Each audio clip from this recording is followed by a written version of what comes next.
이 세상에 근심된 일이 많고 486장 찬송하겠습니다.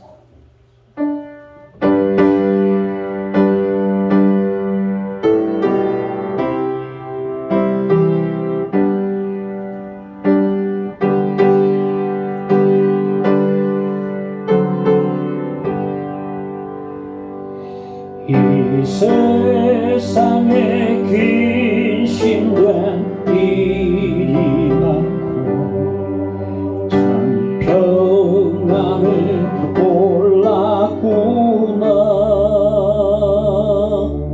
내 주 예수 날로라 부르시니 오 평안이 쉬리로다. 주 예수의 구원의 은혜로다. 참 기쁘고 즐겁구나. 그 은혜를 영원히 누리겠네. 오 평안이 쉬리로다. 이 세상에 공고한 일이 많고 참 쉬는 날 없었구나. 내 주 예수 날 사랑하시오니 오 평안이 쉬리로다. 주 예수의 구원의 은혜로다. 참 기쁘고 즐겁구나. 그 은혜를 영원히 누리겠네. 오 평안이 쉬리로다. 이 세상에 죄악된 일이 많고 참 죽을 일 쌓였구나. 내 주 예수 날 건져 주시오니 오 평안이 쉬리로다. 주 예수의 구원의 은혜로다. 참 기쁘고 즐겁구나. 그 은혜를 영원히 누리겠네. 오 평안이 쉬리로다. 하나님의 말씀 베드로전서 3장을 보겠습니다. 3장 12절로 7절까지 보겠습니다. 주의 눈은 의인을 향하시고 그의 귀는 의인의 간구에 기울이시되 주의 얼굴은 악행하는 자들을 대하시느니라 하였느니라. 또 너희가 열심으로 선을 행하면 누가 너희를 헤아리요. 그러나 의를 위하여 고난을 받으면 복이는 자니 그들이 두려워하는 것을 두려워하지 말며 근심하지 말고 너희 마음에 그리스도를 주로 삼아 거룩하게 하고 너희 속에 있는 소망에 관한 이유를 묻는 자에게는 대답할 것을 항상 준비하되 온유와 두려움으로 하고 선한 양심을 가지라. 이는 그리스도 안에 있는 너희의 선행을 욕하는 자들로 그 비방하는 일에 부끄러움을 당하게 하려 함이라. 선을 행함으로 고난받는 것이 하나님의 뜻일진데 악을 행함으로 고난받는 것보다 나으니라. 아멘. 언제나 내 모습 전하겠습니다.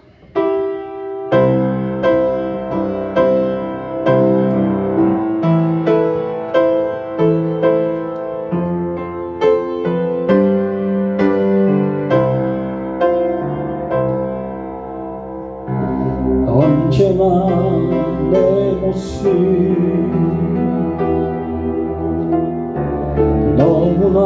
부끄러워 무릎으로 주님께 기도로 가오니 나 홀로 서있는 죽은 내 영 깨우사 주님만 나를 깨워 내 영 살게 하소서. 주님 내 안에 주님 내 안에 내 안에 계시고 주님 내 안에 주님 내 안에 나를 세워주소서. 언제나 내 모습 언제나 내 모습 너무나 부끄러워 무릎으로 주님께 기도로 가오니 나 홀로 서있는 지금 내 영 깨우사 주님만 나를 깨워 내 영 살게 하소서. 주님 내 안에 주님 내 안에 내 안에 계시고 주님 내 안에 주님 내 안에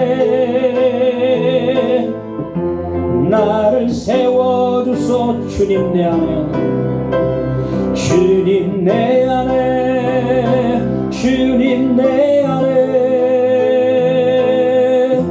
내 안에 계시고 주님 내 안에 주님 내 안에 나를 세워주소서.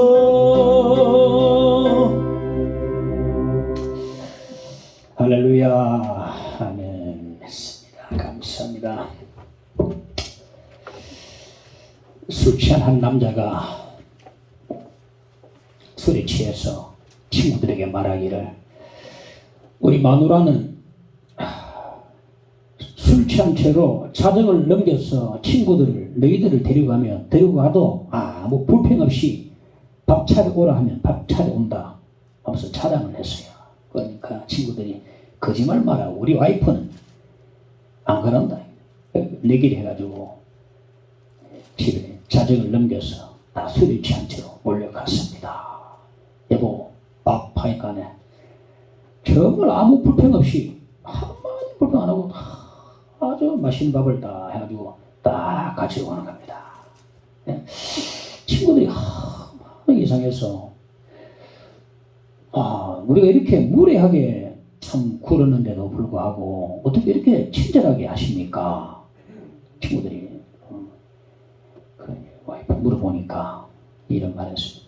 나는 신앙생활을 하고 있는데 아직 내 남편은 신앙생활을 하지 않고 있습니다. 그래서 말도 안 되는 일이 있다 할지라도 나는 참습니다. 왜냐하면 나를 통해서 나를 보고 남편이 신앙생활을 할 수 있도록 하게끔 기도하는 마음으로 다 참고 그렇게 나는 순종합니다.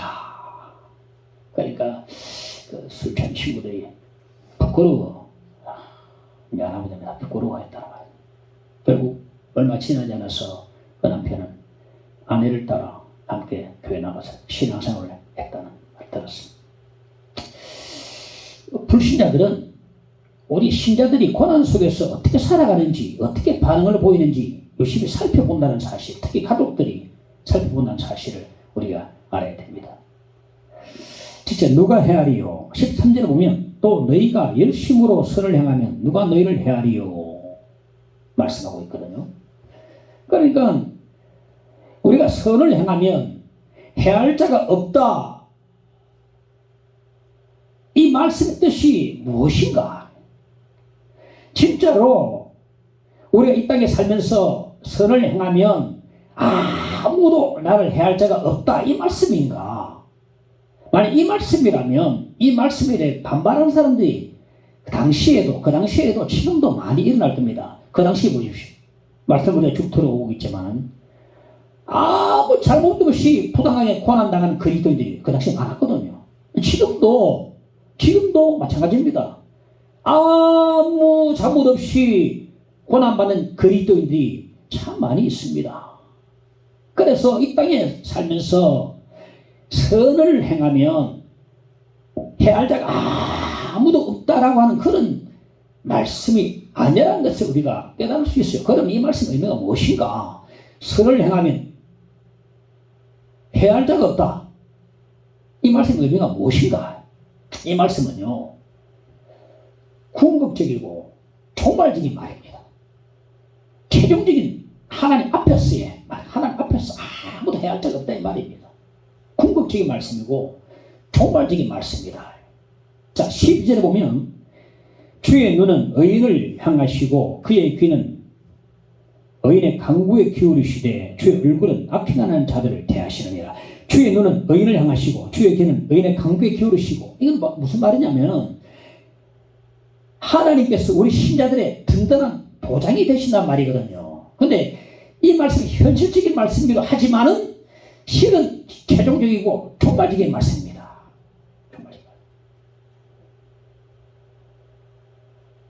종말에 가서 하나님 앞에서 궁극적으로 해할 자가 아무도 없다, 이 말입니다. 지금은 우리가 착한 일 하고도 욕하는 사람이 있습니다. 부당한 고난을 당한 사람이 있어요. 믿는 사람 가운데서. 안 믿는 사람 가운데 있지만은 믿는 사람 가운데도 많습니다. 그냥 예수 믿는 것 그거 가지고 욕하는 사람이 있어요. 예수쟁이라고. 그러니까 이 말씀의 진정한 의미가 뭐냐면 총괄론적으로 하나님 앞에서 최종적으로 궁극적인 말씀이 되는 거죠. 운동회 때 많은 사람 가운데서도 어머니의 눈은 잠시라도 그 아이에서 떼지 않습니다. 그 많은 아이들 가운데서 따라가면서 눈을 따라가면서 넘어지면 딱 와가지고 뭐 언제 왔는지 뭐 어떻게 왔는지 와가지고 이렇게 세워주고 딱 들어주면, 그 많은 아이들 울음소리 가운데서도 자기 아이의 소리를 용케 발견하고서 와가지고 달래주고 눈물을 닦아주는 사람이 바로 어머니거든요. 하나님께서는요, 종말적으로 궁극적으로 우리 신자들의 든든한 보장이 되어 주신다는 말씀이에요. 시편 56편 4절에 보면 내가 하나님을 의지하였은즉 두려워하지 아니하리니 혈육을 가진 사람이 내게 어찌하리까? 하나님을 의지하였은즉 사람이 내게 어찌하리까? 자, 시편 118편 6절에 보면 여호와는 내 편이시라 내가 두려워하지 아니하리니 사람이 내게 어찌할까? 여호와는 내 편이시니까 사람이 내게 어찌할 수 없다. 똑같이 말씀하고 있거든요. 사람이 내게 어찌할 수 없다. 하나님 궁극적으로 우리 신자들의 든든한 보장이 되어주십니다. 그리고 의인들은 징벌하십니다. 그러므로 누가 우리를 헤아리요? 대답은 없다는 겁니다. 최종적으로 하나님께서 악인들을 징벌하시고 의인은 참으로 지켜보시고 또 귀를 들어주시고 하시는 그 든든한 보장이 되신 하나님께서 우리를 지켜주시니까 궁극적으로 해할 자가 아무도 없다, 이 말이 되는 거죠. 종교개혁자 마틴 루터한테 누군가 급하게 달려와서 말을 했습니다. 지금 교황이 당신을 지금 쫓고 있습니다. 도망가십시오. 루터가 이렇게 말했습니다. 만일 그것이 마틴 루터와 교황 간의 문제라면 내가 분명히 질 것입니다. 그러나 그 문제가 그것이 교황과 하나님과의 문제라면 분명히 교황이 당하고 말 것입니다. 하나님 내 편에 되시면 누가 우리를 헤아리요? 없다는 겁니다. 하나님 내 편에 되시면 우리 헤아릴 자가 없다는 사실.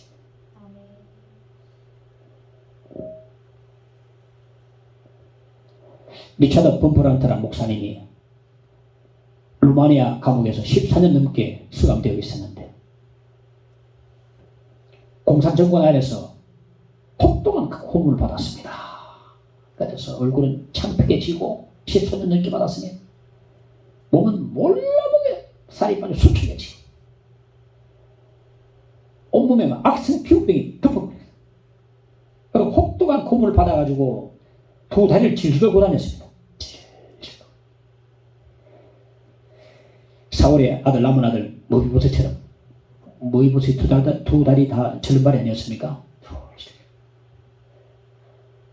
구멍에는 고문을 받아서 여기 몸에는 구멍이 숭숭 뚫려지는 자고.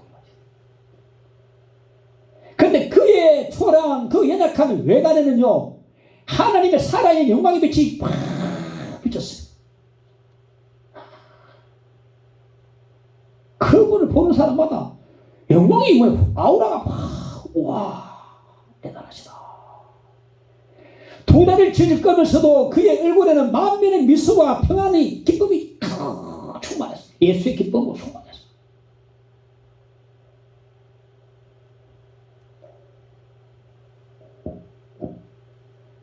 마태복음 10장 28절에 보면 몸은 죽여도 영혼은 능히 죽이지 못하는 자들을 두려워하지 말고 오직 몸과 영혼을 능히 지옥에 멸하실 수 있는 일을 두려워하라 말하거든요.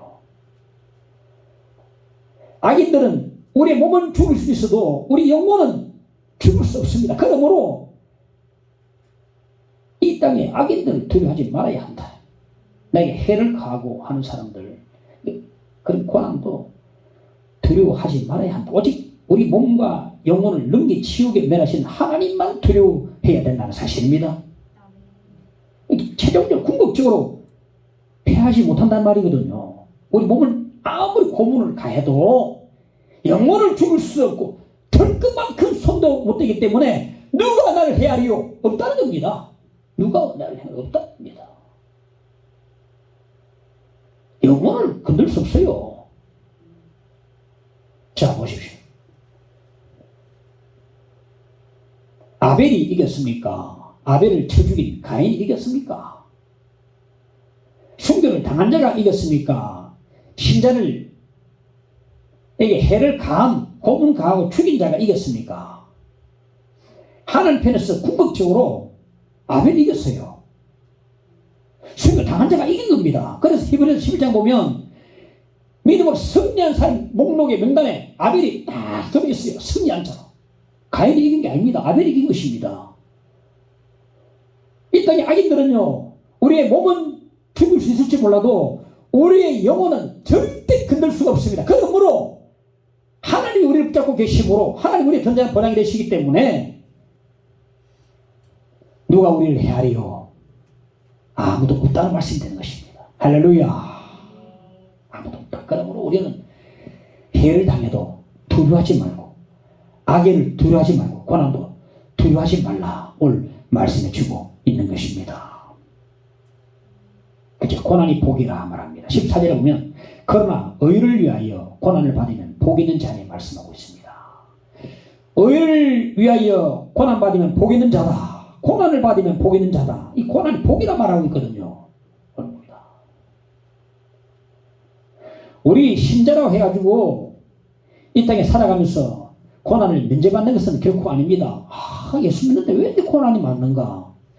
그 고난도요 믿음 분량 따라서 주십니다. 아주 믿음 좋은 사람은 큰 시련을 안겨도 그만큼 감당할 수 있으니까 주시거든요.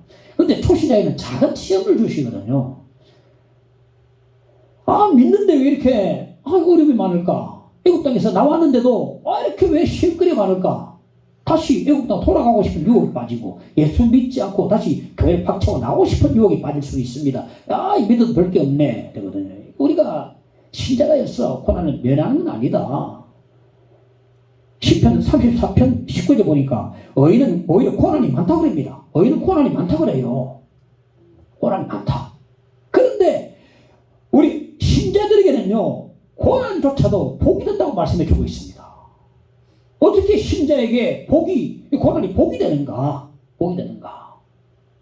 다시 한번 12절을 소환해서 불러보겠습니다. 읽어보겠습니다. 주의 눈은 의인을 향하시고 그의 귀는 의인의 간구에 기울이시되 주의 얼굴은 악행하는 자들을 대하시느니라. 우리 신자들이 이 땅에서 무수한 고난을 당한다 할지라도 하나님 우리의 든든한 보장이 되시고 또 든든한 보장이 되시기 때문에 고난이 복이 되게 하게끔 하시는 겁니다. 든든한 보장이 되셔서 고난 오면 전부 다 복이 나도록 하나님께서 복이 되도록 이런 궁극적인 마지막 때 이 말씀 복이 다 되도록 복을 바꿔주고 고난 복을 바꿔주시는 하나님께서.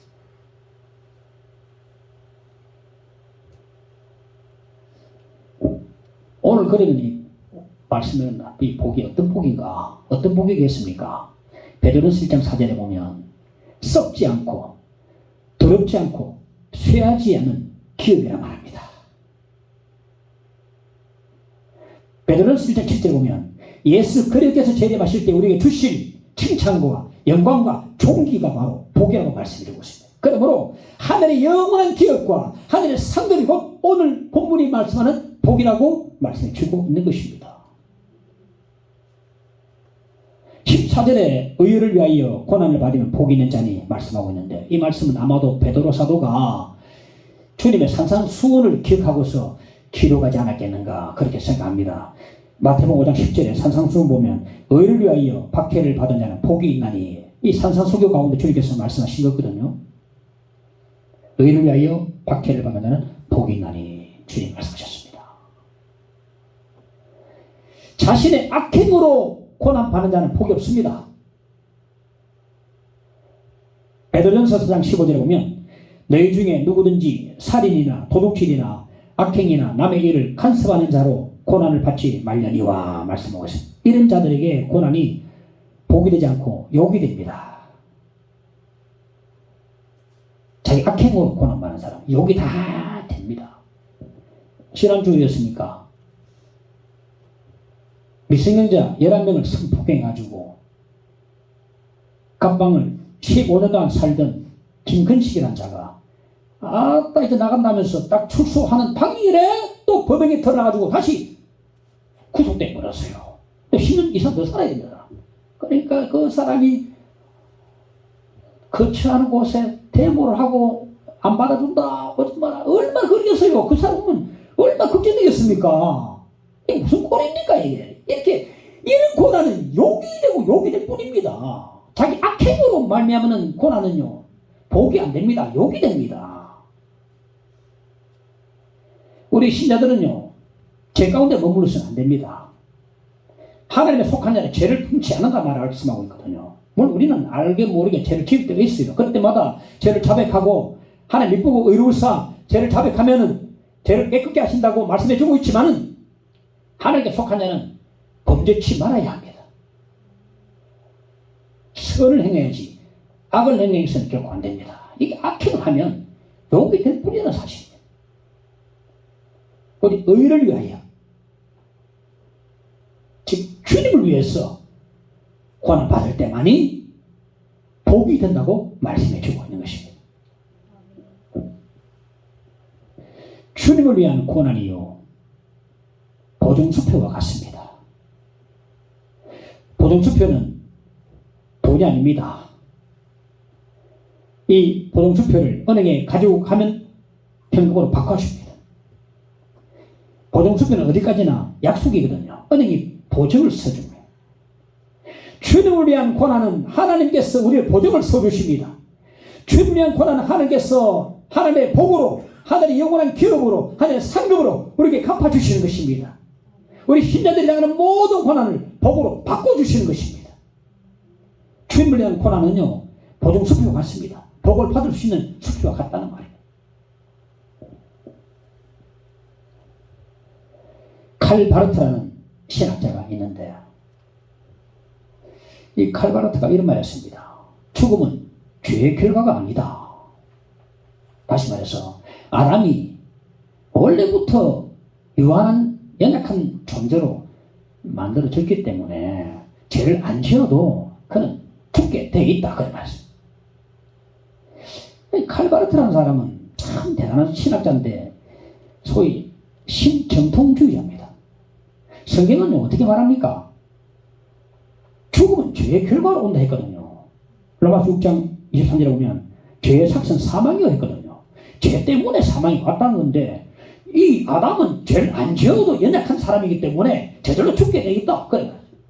아담이 죄와 상관없이 죽음을 맞았다면 우리 주님께서 죄를 담당하시고 죽으실 필요가 없었던 것이죠. 분명히 죄로 말미암아 이 땅에 이 세상에 죽음이 왔다라고 성경은 말씀해 주고 있고 주님께서는 이 죄를 정복하고 죄를 멸하시기 위해서 이 땅에 오셨다고 말씀해 주고 있는 것입니다. 히브리서 2장 14절 15절에 보면 자녀들은 혈과 육에 속하였음에 그도 또한 같은 모양으로 혈과 육을 함께 지니심은 죽음을 통하여 죽음의 세력을 잡은 자 곧 마귀를 멸하시며 또 죽기를 무수함으로 한평생 매여 종노릇하는 모든 자들을 놓아주려 하심이니.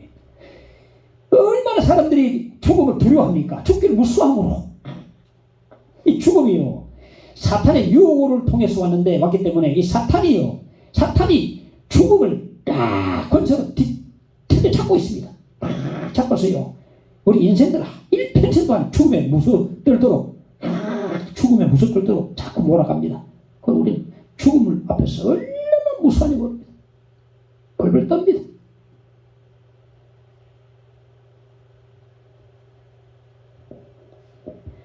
예수께서 우리 죄를 위해서 죽으시사 죽음으로써 죽음을 이기셨습니다. 죄로부터 죽음이 왔는데 이 죄를 위해서 주님께서 죽으시니까 사망이 죽음이 더 이상 힘이 없어요. 죄로부터 죽음을 왔기 때문에 주님 죄를 위해서 죽으셨기 때문에 이제 죽음이 사망이 더 이상 힘을 없습니다. 완전 무장 해제돼 버렸어요. 무장 해제돼 버렸습니다. 아무 힘이 없습니다. 짓기만 짓지 물지를 못해요. 주님이 부활하심으로 말미암아서 죽음에서 승리했던 것을 우리 가운데 보여주셨습니다. 이제 신자들에게 있어서 죽음이란 죄의 대가가 아닙니다. 주님께서 우리 대신에 죄의 대가, 즉 저주와 죽음을 다 당하시고 받으셨습니다. 그러면 우리 신자들에게 있어서 죽음이요 더 이상 죄의 대가, 저주가 아니고 영생으로 들어가는 축복입니다. 죽음은 우리 신자들에게 있어서 영생으로 들어가는 축복입니다. 예수 그리스도로 말미암아서 우리의 공포스러웠던 대적자 죽음이 이제 우리의 친구가 되었어요. 하늘 복락원의 문을 열어주는 좋은 친구가 됐단 말입니다. 영생으로 가도록 문을 다 열어주는 죽음이 우리 좋은 친구가 되었어요. 안 믿는 사람은 아직도 죽음의 법을 떨고 저주를 받고 말지만은 저주스럽지만 우리 신자들에게는요 저주가 아닙니다. 죄의 대가가 아닙니다. 죄로 말미암아 당하는 게 아닙니다. 축복입니다. 영생의 축복입니다. 하늘 문을 들어가는 놀라운 축복이라는 사실입니다. 그래서 바울 사도는 이렇게 말했습니다. 고린도후서 5장 8절에 보면 차라리 몸을 떠나 주와 함께 있기를 원한다. 축복이니까 원한다, 바란다는 거예요. 빌립보서 1장 21절에 내게 사는 것이 그리스도니 죽는 것도 유익함이라. 왜? 그리스도 함께 거하니까. 죽는 것도. 그리고 계시록 14장 13절에 보면 지금 이후로 주 안에서 죽는 자는 어떻다고요? 복이 있다. 할렐루야. 복이 있습니다. 죽음보다 더 큰 고난이 있겠습니까? 그런데 이 죽음조차도 하나님께서 우리 신자들에게 복이 되게 해주셨습니다. 고난은 복입니다, 여러분. 고난은 복입니다. 죽음조차도 복입니다. 단지 우리가 어떻습니까? 우리 새로운 곳에 가면, 낯선 곳에 처음 가면 긴장하고 약간 두려움이 있지 않습니까? 그 죽음 앞에서 우리 신자들은 그 정도입니다. 안 가봤으니까, 경험해보지 않았으니까, 새로운 미지의 세계니까, 좀 긴장되고, 두렵고, 떨리고 하지만, 그 정도죠. 저주스럽고, 그런 불신자들의 모습은 우리는 없습니다. 새로운 곳에 들어가니까, 소망도 되고, 긴장도 되고, 두렵고 떨리고 하는 마음이 있지만은, 저주스러운 것은 아닙니다. 참기로 말해주고 있습니다. 주 안에서 죽는 자는 복이 있다 했습니다. 제가 근래 들어서 장례를 몇 번 제가 참석했는데 저저녁에 장인들은 장로님 돌아가시고 그 몇 주 전에는 제 신학생 동료 목사님이 돌아가셔서 참석했는데 그렇습니다. 우리 믿는 사람들의 장례는 완전히 다릅니다.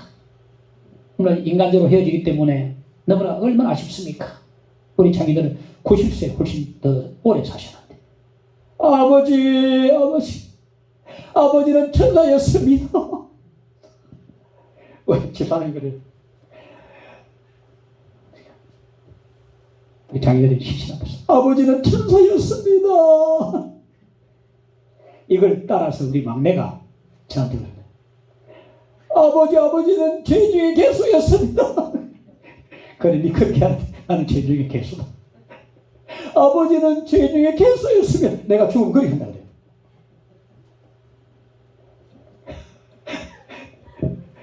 그래도 내가 원래 죄중의 개수 아이가. 그래. 패러디 해가지고 그래. 울다가 또 막 서로 이야기하고 또 웃고 이거요. 불신자 장례에서는 있을 수 없습니다. 제가 동계 목사님 그 목사님 돌아가신 걸 참석해가지고 기도를 하고 또 사모님 만나고 같이 기도해드리고 왔는데 기도 마치고 또 눈을 닫고 또 다시 또 찬양합니다. 찬송하고 다시 새롭게.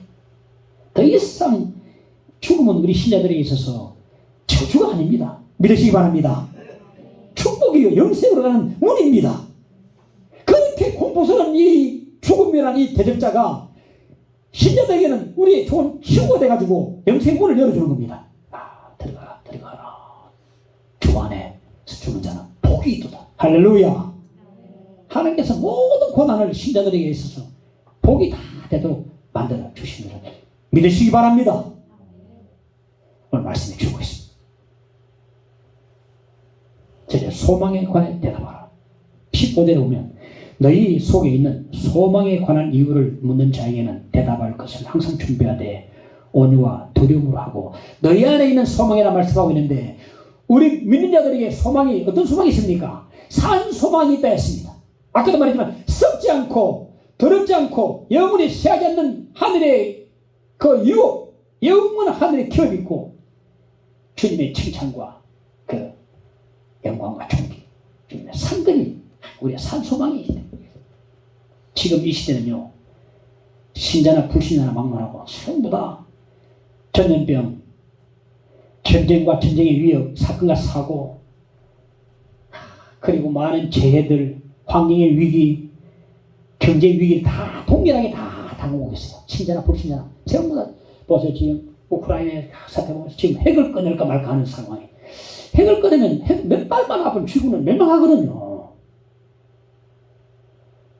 핵을 꺼낼까 말까 지금 하고 있다는 거예요. 지금 사람 안 가고 드론으로 그냥 폭격해가지고 사람 손도 안 듭니다. 드론 해가지고 다 폭격해.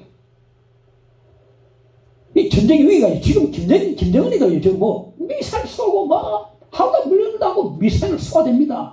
이런 이 전쟁의 위기 다 함께 진짜 붙이나 함께 당하고 있는데 모두 불안해하고 있습니다. 이럴 때에 사람들이 우리 신자들 안에는 소망에 대해서 물을 수 있습니다. 말로 안 물어도 표정으로 불안해하면서 거짓스러운 표정으로 물을 수 있습니다. 이렇게 불안하고 두려운 상황 속에서도 어떻게 산소방으로 살아갈 수 있습니까? 이렇게 고난 속에서 어떻게 예배드리고 기도하고 찬송하면서 이기고 나갈 수 있습니까? 그 비결이 무엇입니까? 말로 안 물어봐도 표정으로 너무 힘든데 어떻게 살아갈 수 있을까? 우리 신자들에게 있어서 고난은요, 내 안에 있는 소망에 대해서 말해줄 수 있는 그런 기회가 됨을 믿으시기 바랍니다. 우리 신자들은요, 고난을 당해도 내 안에 있는 소망에 대해서 말할 수 있는 그 한 준비가 되어 있어야 됩니다. 여기 성경이 말하는 대답은 변증이라는 말인데, 변증이 뭡니까? 말로서 증명하라는 말이거든요. 그러니까 고난 속에서도 우리 신자들이 어떻게 지금 살아가고 이기고 있는가를 말로서 증명을 내, 변증을 내 보여야 한다는 것입니다. 고난은요, 신자들에게 있어서 변증의 기회가 됩니다. 2001년 9월 11일은 이슬람 과격 테러 단체 알카이다의 9.11 테러로 우리가 기억되고 있어요. 이 알카이다가 그날 4대의 비행기를 납치해가지고 4번이나 테러를 공격을 감행을 했습니다. 여러분 다 기억하시죠? 공중에 납치를 4대를 납치해가지고 첫 번째, 두 번째 납치한 것으로 뉴욕 무역센터 그 상동이 빌딩에 돌진해가지고 붕괴를 시켜버렸어요. 세 번째 비행기 납치한 비행기는 미 국방부 펜타곤으로 돌진해가지고 펜타곤 일부를 파괴시켜버렸어요. 네 번째 비행기를 납치해가지고 미 국회의사당으로 돌진하려고 그런 계획을 세우고 있었습니다. 워싱턴 아니면 미 국회의사당으로 돌진하려고 계획을 세우고 있었는데 그때 그 비행기 승객 가운데서 타드 비머라는 믿음이 실실한 크리스찬이 한번 탑승해 있었어요. 다 이거 보니까 비행기가 테러범에 납치돼가지고 있는 걸 딱 알아챘어요. 그래가지고 이 타드 비머가 몇몇 승객들과 함께 언론해가지고 그들 테러범과 맞서서 싸우기로 그렇게 결심했습니다. 기도하고 주기도문을 외우고 10편 23편을 암송하고 난 뒤에 렛츠 롤! 자 시작하자! 렛츠 롤! 전동실로 들어가가지고 테러범과 킥 뜯어버렸어. 그 비행기가 결국 인근 들판에 추락했어요. 해가지고 승객 전원 다 사망해버렸어요. 그러나 그들의 용기와 믿음으로 인해서 국회의사당 워싱턴만큼은 붕괴되지 않고 살아오셨어요. 비록 승객들은 다 사망했지만 국회의사당만큼은 지킬 수가 있어요. 그 사건이 있은 후에 얼마 후에 타드 비머가 출석했던 교회에 추모 예배를 드리는데 그의 아버지가 강단에 올라와서 기도를 했습니다. 하나아버지, 우리 가정에 타드 비머를 보내주심을 진심으로 감사를 드립니다. 그럼 무엇보다도 하나님의 독생자 예수 그리스도를 우리에게 보내주심을 진심으로 감사를 드립니다. 내 아들 타드 비머에게 주 예수께서 주신 영생의 선물이 있었음을 믿고 감사를 드립니다. 아들의 죽음이 하나님 아버지의 영광을 드러내는데 쓰여지게 하여 주시옵소서. 그리고 아들과 천국에서 만날 소망을 주심을 감사를 드립니다. 기도를 간절하게 했습니다. 그의 와이프 리사 비머가 역시 그도 간증했는데 크리스천 여성 세미나에서 간증했습니다. 이 9.11 테러는 우리 가정에 큰 상처요 손실입니다. 그러나 저는 소망 가운데 살기로 결심했습니다. 이 소망 하나님이 나에게 주신 영원한 소망입니다. 저는 생각하기를 9.11 테러도 남편의 죽음도 하나님의 선하신 계획 안에 있음을 저는 믿고 있습니다. 그리고 저와 우리 아이들의 미래도 하나님의 신실하신 계획 속에 있음을 믿습니다. 저는 저의 앞날에 소망의 하나님을 바라보고 저는 살아갈 것입니다. 그 결정을 했어요. 이 내용은요, 리사 비머가 쓴 나는 소망을 믿는다라는 책에 나오는 내용인데 타드 비머가 렛츠 롤 하면서 자 나가자 시하자 하면서 조종실로 뛰어들었을 때의 그 렛츠 롤, 그것이 바로 원제목 렛츠 롤이 책의 제목입니다. 제목인데 우리나라 말로 번역하면서 나는 소망을 믿는다라고 제목을 붙였어요. 그 가정에 가족들의 감정으로 말미암아 그것이 얼마나 많은 사람들이 상처를 받았습니까? 수많은 사람들이 그들의 감정으로 위로를 받을 수가 있는 것입니다. 우리 신자들에게 있어서 고난은요, 내 안에 있는 소망에 대해서 변증할 수 있는 기회가 됨을 여러분 아시기 바랍니다. 어떻게 내가 살아가며 어떻게 이 고난 속에 내가 견디며 이기고 나가며 이런 것을 변증할 수 있는 기회가 된다, 이 말이 되겠습니다. 넷째, 부끄러움을 당하리라. 16절에 선한 양심을 가지라. 이는 그리스도 안에 있는 너희의 선행을 욕하는 자들로 그 비방하는 일에 부끄러움을 당하게 하려 함이라. 부끄러움을 당하게 하려 함이라. 베드로전서 2장 6절에서 8절까지 말씀 보면 보라 내가 택한 포배로운 모퉁이 돌을 시온에 두노니 그를 믿는 자는 부끄러움을 당하지 아니하리라. 그러나 믿지 아니하는 자에게는 부딪히는 돌과 걸려 넘어지게 하는 바위가 되리라. 여기 부끄러움은 종말적인 부끄러움입니다. 모퉁이 돌 대신은 예수 그리스도를 믿는 자는 영원히 부끄러움을 당하지 않게 되고, 예수 그를 믿지 않는 자는 예수 그리스도께서 그들에게 걸려 넘어지는 돌이 되게 하셔서 영원히 부끄러움을 당하고 만나는 그런 말씀이 되는 것입니다.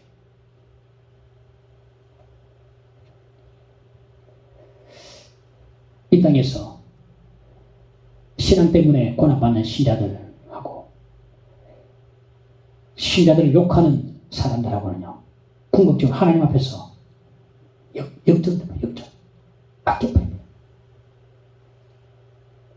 불신자는요, 항상 신자가 잘하든 못하든 욕을 합니다. 선행을 100%도 욕하더라고요, 보니까. 선을 100%도 욕을 해요. 근데 최종적으로 하나님 앞에서 역전돼 버립니다. 신자들은 영원히 부끄러움 안 당하고, 신자를 욕했던 불신자들은요, 영원히 부끄러움을 당하고 만나는 것입니다. 성경에 보면 한 부자가 나오는데, 보니까 날보다 호화롭게 파티를 한다 그랬습니다. 1년에 몇 차례 정도 파티하면 우리는 다 이해할 수 있어요. 날마다 파티하면요, 요걸 먹어도 쌉니다. 비판을 받아야 됩니다, 그 사람. 근데 그 부자의 문제는요, 헌데투성이를 앓는 나사로라는 이름을 가진 거지가요, 벌어져 있었습니다. 불공평합니까? 이런 불공평을 바로 잡기 위해서도 천국과 지옥은 당연히 있어야 된다고 생각합니다. 하나님 공의 하나님 아닙니까? 공의 하나님이니까 이런 불공평하고 부조리한 세상을 바로 잡기 위해서도 안돼 종말에 천국과 지옥이 있어야 된다. 그래야 공의 하나님이지. 이 악한 사람이 그렇게 처벌 안 받으면, 징벌 안 받으면 어떻게 공의 하나님이십니까? 저는 이 말씀만 봐도 천국과 지옥이 있다고 한 공의 하나님이 그걸 두시겠습니까? 그런데 절묘하게도요, 두 사람이 동시에 한날에 같은 시간에 죽는지 모르겠는데 한날에 죽은 것 같아요. 똑같이 죽었습니다. 그런데 부자는 장래도 호화스러웠을 것입니다. 하지만 거지 나사로는 시신이 아무렇게나 나뒹굴어진 채 그 시신을 거두는 사람, 누가 거두는지 모르겠습니다. 없었을 겁니다. 그런데 두 사람의 결정의 차이 뭡니까? 예수를 믿고 안 믿고 차이가. 예수를 믿고 안 믿고 차이가 있는데 죽음 후에 완전히 역전돼 버렸어요. 성경이 이렇게 전개되고 있습니다. 누가복음 10장 25절에 보면 아브라함이 이르되 너는 부자입니다. 부자 너는 살았을 때에 좋은 것을 받았고 나사로는 고난을 받았으니 이것을 기억하라. 그는 여기서 위로를 받고 너는 괴로움을 받으리라. 부자 너는 살았을 때 좋은 것을 받았고 나사로는 고난을 받았으니까 여기서 역전됐다. 나사로는 여기서 이제 위로받고 너는 이제 괴로움을 받아야 된다. 받는다. 공의 하나님이 슬프게 살아계시지 않습니까? 완전 역전돼 버리거든요. 그래서 우리 이 땅에서 예수 믿고 고난받는 건 그렇게 우리 힘들 필요 없습니다. 역전돼 버립니다. 제가 지난주 중에 도킨스의 신이라는 책을 한번 읽었는데, 제가 어려운 책이에요. 도킨스의 신. 책을 읽었는데, 생물학이 나오고 좀 어려웠어요. 자, 저는 전공이 생물학이기 때문에, 신학을 전공이기 때문에 생물학은 어렵습니다. 근데 이 도킨스가 누구냐? 이 시대의 최고의 대단한 과학자고, 최고로 날리는 무술론자입니다. 도킨스예요. 도킨스라는 사람이. 이 사람의 글 솜씨가 얼마나 좋은지 이 사람 책을 읽는 자마다 특히 젊은이들이 전부 다 빠져 빠져가지고 매료돼가지고 무신론으로 다 떨어져 버려. 무신론이 맞다. 무신론 다 떨어져. 이가요,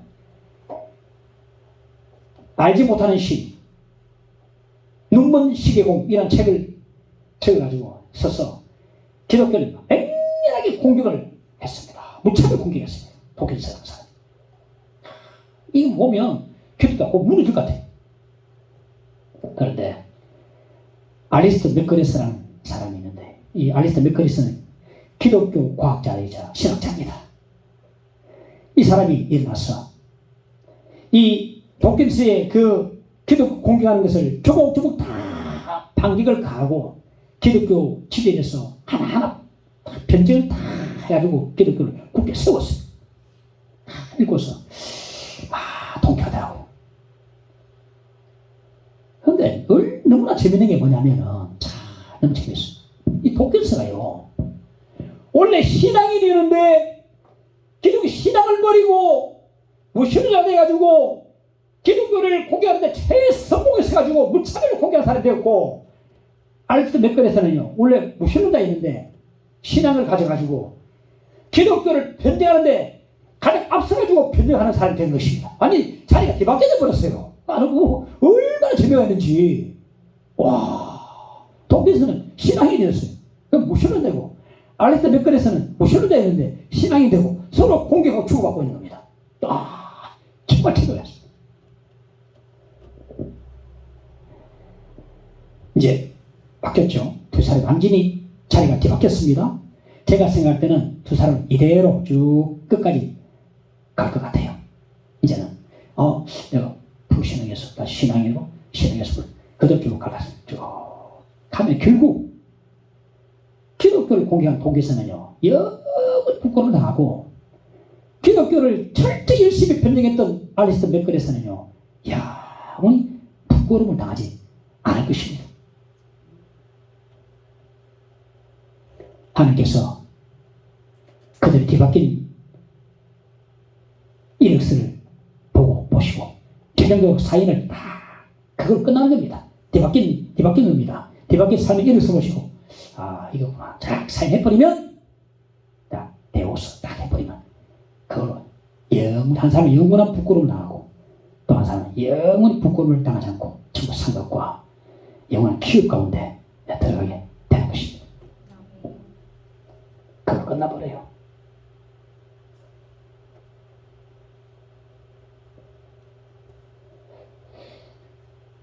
존 뉴턴이 82세 일기로 세상을 떠나면서 임종 직전에 이런 말을 했습니다. 내가 천국에 들어갈 때에 세 가지 놀라운 일을 내가 경험하게 될 것입니다. 첫째는 내가 예상하지 못한 사람이 그곳에 있다는 것과 당신이 여기 왔어요. 둘째는 놀라운 것은 내가 예상한 사람이 그곳에 없다는 것과, 마지막 세 번째는 내가 바로 그곳에 있다는 사실입니다. 난 그걸 보고 깜짝 놀랄 것입니다. 뉴턴이 이렇게 말하고 임종을 마쳤습니다. 나 같은 죄인 살리신 주원의 놀라움, 잃었던 생명 찾았고 광명을 얻었네. 이 찬양을 작시한 사람이 존 뉴턴이 아닙니까? 나 같은 죄인 살리신, 이 나 같은 죄인이, 이 죽을 영혼이, 이 참으로 허물 많은 죄인이, 이 고난받은 많은 인생이, 이 부족한 인생이 천국이라는 사실보다 놀라운 것은 또 없을 것입니다. 역전됩니다. 역전돼버려요. 우리 허물 많고 고난 많고 죄 많은 인생이지만 예수 믿으면 결코 영원히 부끄러움을 당하지 않음을 믿으시기 바랍니다. 역전돼버립니다. 지금 욕하는 사람들, 교회를 욕하고 신자를 욕하고 욕하는 사람들은 결국 영원히 부끄러움 나가고, 고난 중에도 굳건히 신앙 지키는 신자들은요, 오늘 부끄러움을 당하지 않는 자기 도취가 할렐루야. 다섯째, 더 나은 고난 보시죠. 17절에 보면 선을 행함으로 고난받는 것이 하나님의 뜻일진데 악을 행함으로 고난받는 것보다 나으니라. 악행으로 고난받는 것보다 선행으로 고난받는 것이 더 나은 고난이라 말씀합니다. 무슨 말입니까? 선행으로 지금 고난받는 것이 악을 행함으로 나중에 지옥에 고난받는 것보다 더 낫다 이 말이 되거든요. 더 나을 뿐이겠습니까? 비교할 수 있겠습니까? 지옥과 천국을 비교할 수 있겠습니까? 지금 현재의 신자로서 고난받는 것이 나중에 지옥에 고난받는 것보다 더 낫다. 수천 배, 수억 배보다 더 낫죠. 전쟁에 죽지를 앞둔 병사들이 두려워하는 마음으로 하나님께 예배를 드렸습니다. 그때 공복이 앞에 왔어. 이들이 이제 마지막이 될 수 있는, 이 전쟁이 마지막이 될 수도 있는데, 그래서 어떤 설교를 할까 하다가 천국과 지옥에 대한 설교를 거짓면서 하면서 그들에게 예수께로 인도하고 구원을 촉촉을 했습니다. 그 설교를 듣고 있던 한 대위가 목사보고 놀렸습니다. 그럼 우리 그 지옥불에 우리가 다 불고기해야 됩니까? 조롱을 하는 겁니다. 그럼 우리 다 불고기 되겠네. 그러자 그 목사님이 이렇게 말했습니다. 그 문제는 그리 궁금해하지 않아도 될 것 같습니다. 당신이 직접 체험하게 될 것입니다. 지금 이 땅에서 신자로서 고난받는 것이 나중에 지옥의 고난받는 것보다 수억 배나 더 나은 고난이 될 것입니다. 마지막으로 우리 신자들은요, 고난을 일부러 차치할 필요는 없습니다. 고난 주세요. 뭐가 신앙이 있다고 고난 주세요. 고난을 차치할 필요 없습니다. 따라하시죠. 하나님의 뜻일진데, 오늘 말씀하죠. 하나님의 뜻일진데, 무슨 말입니까? 나의 유익을 위해서 하나님께 주시는 고난이 있습니다. 나의 유익을 위해서 주시는 고난. 나의 유익을 위해서 하나님 뜻일진데 주시는 고난은 내가 달게 받고 감사하게 받을 수 있어야 하는 것입니다. 뜻일진데 고난을 차치하지 마세요. 나의 유익을 위해서 주시는 그런 고난이 있습니다. 그 고난은 달게 받는 것입니다. 시편 119편 70절에 보면 고난 당하는 것이 내게 유익이라 이로 말미암아 내가 주의 율례를 배우게 되었나이다. 할렐루야. 우리 시실 자매님 참 이 말씀도 인용했죠. 어떻게 참 잘 맞는 것 같아? 고난 당하는 것이 내게 유익이라 이로 말미암아 내가 주의 말씀을 배우게 되었나이다. 주의 뜻을 배우게 되었나이다. 한 뜻이 있는데 주십시오. 할렐루야. 나의 유익을 위해서 주시면 감사해. 내 신앙의 증진과 승리와 경관 믿음과 위해서 주신다면 바꿨어. 열심히 기도 나가야 되는 것입니다. 주님의 뜻하신 바 헤아리기 어렵더라도 언제나 주 뜻 안에 내가 있음을 아노라. 함께 찬양해 봅시다. 사랑과 말씀들이 나를 더욱 새롭게 하니 때론 넘어져도 최후 승리를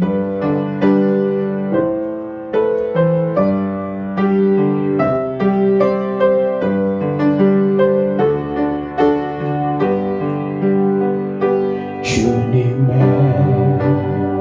뜻하신 바 헤아리기 어렵더라도 언제나 주 뜻 안에 내가 있음을 아노라.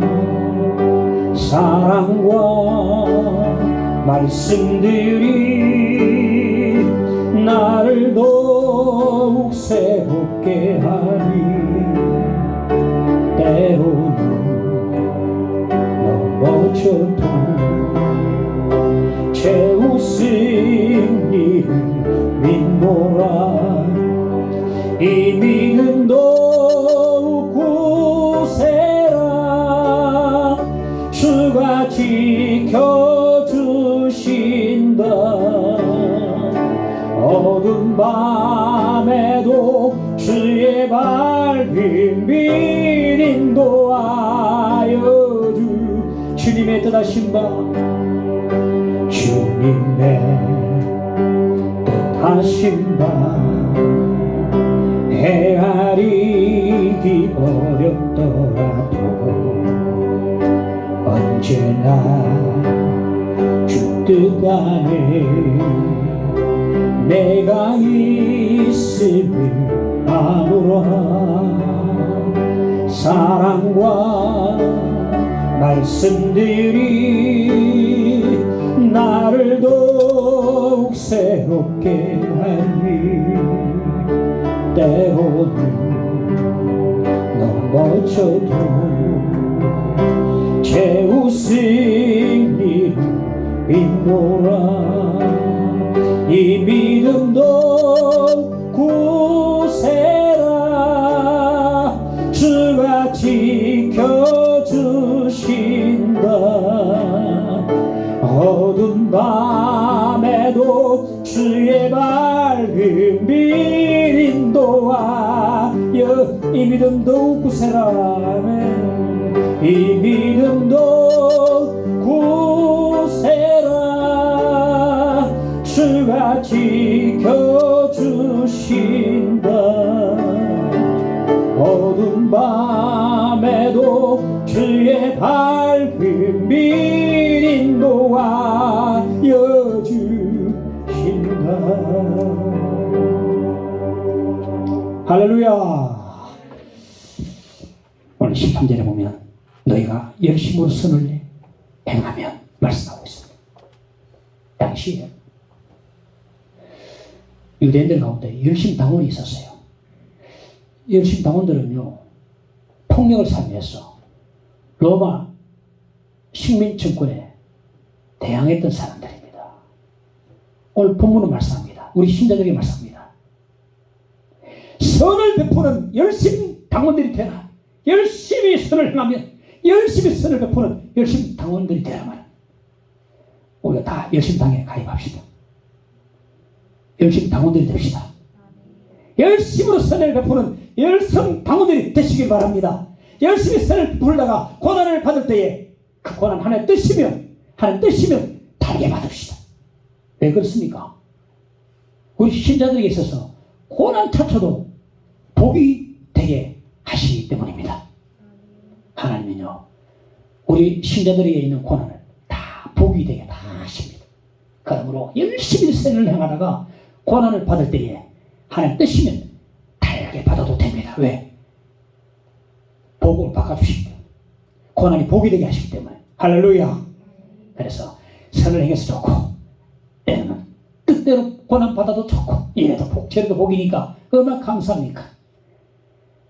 다 열심 당에 다 가야 합니다.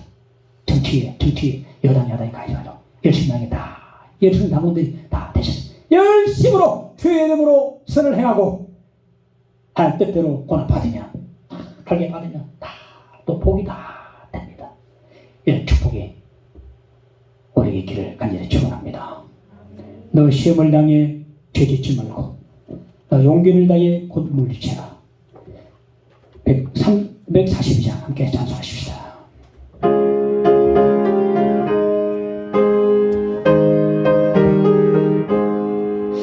너 시험을 당해 죄짓지 말고 너 용기를 다해 곧 물리치라. 너 시험을 이겨 새 힘을 얻고 주 예수를 믿어 늘 승리하라. 우리 구주의 힘과 그의 위로를 빌라. 주님 내 편에 서서 항상 도우시리. 내 친구를 삼가 잘 선택하고 너 언행을 삼가 늘 조심하라. 너 열심을 다해 늘 충성하고 온 정성을 다해 주 봉사하라. 우리 구주의 힘과 그의 위로를 빌라. 주님 내 편에 서서 항상 잘 이기는 자는 상 받으리니. 너 낙심치 말고 늘 전진하라. 내 구세주 예수 힘 주시리니. 주 예수를 믿어 늘 승리하라. 우리 우리 구주의 힘과 그의 위로를 빌라 주님 내 편에 서서 항상 도우시리. 주여, 우리 함께 말씀 기억하십시다. 주여, 아버지 하나님 감사합니다. 말씀 주시니 감사를 드립니다. 고난도 복이라 하셨습니다. 우리 신자들에게 고난도 복이라 말씀하셨는데, 주여, 이 땅에서 주를 위해서 이름으로 열심히 선행을 베풀다가 하나님 뜻으로 당하는 고난을 감사로 받으며 나가도록 도와주시기를 간절히 원합니다. 고난이 내게 유익이라 하셨습니다. 한 뜻이 진데 고난이 유익일 줄 믿습니다. 주님께서 다 이 고난을 복으로 바꿔주시니 감사를 드립니다. 하나님 바라보 수반 가운데 이 땅의 삶을 잘 감당해 나가도록 인도해 주시기를 간절히 원합니다. 주여 함께 오셔서 수박의 주님 바라봅니다. 믿음 주여 주시기를 간절히 원합니다. 함께 오셔서 믿습니다. 예수 이름으로 믿사옵고 기도합나이다. 아멘.